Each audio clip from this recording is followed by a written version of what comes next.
Welcome to a Foxy Tech Tips tutorial on unpairing Amazfit watches.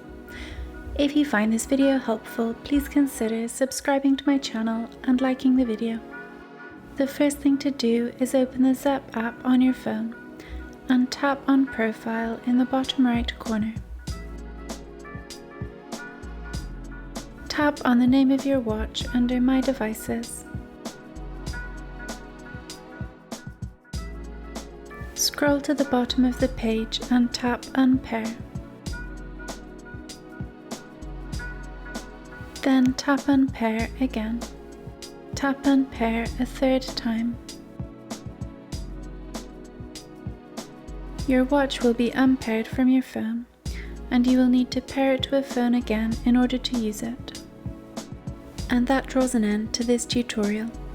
Please like the video if you found it helpful, and subscribe to Foxy Tech Tips for more Amazfit tips and tricks.